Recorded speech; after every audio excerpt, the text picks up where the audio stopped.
Ruang belakang yang terkunci. Di sebuah desa tua yang jarang dilalui orang, ada sebuah rumah panggung peninggalan zaman kolonial.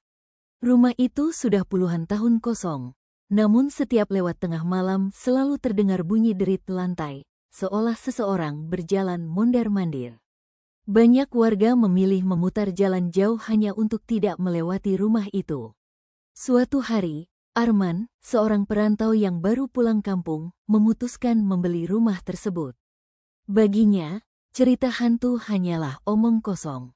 Ia ingin merenovasi rumah tua itu menjadi tempat tinggal baru bersama istrinya, Rani. Namun sejak malam pertama, suasana rumah terasa aneh. Udara begitu dingin meski tidak ada angin. Langit-langit bergetar pelan seolah ada sesuatu yang merayap di atasnya.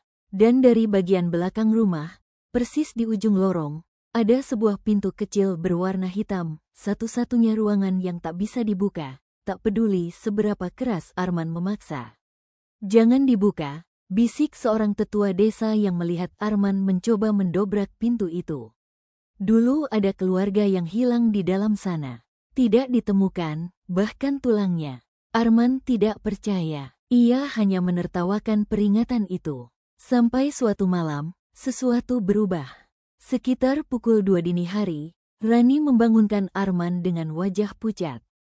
"Mas, ada suara dari dalam ruangan itu." Arman memasang telinga. Benar, dari balik pintu terkunci itu terdengar suara lirih, suara langkah kecil menyeret seperti kaki yang putus sebelah.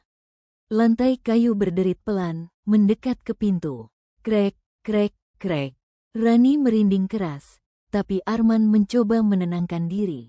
Ia mengambil lampu senter dan berjalan ke lorong. Semakin dekat ia melangkah, semakin jelas suara itu. Tapi ada sesuatu yang lebih, aroma busuk, seperti bangkai basah yang disimpan terlalu lama. Saat ia berdiri tepat di depan pintu hitam itu, suara langkah berhenti. Rumah menjadi sunyi, terlalu sunyi. Lalu, tok, tok, tok. 3 ketukan pelan dari dalam. Arman mundur selangkah. Detaknya berdebar. Siapa di dalam? Tak ada jawaban, hanya keheningan. Namun tiba-tiba, sesuatu menyusup dari celah bawah pintu.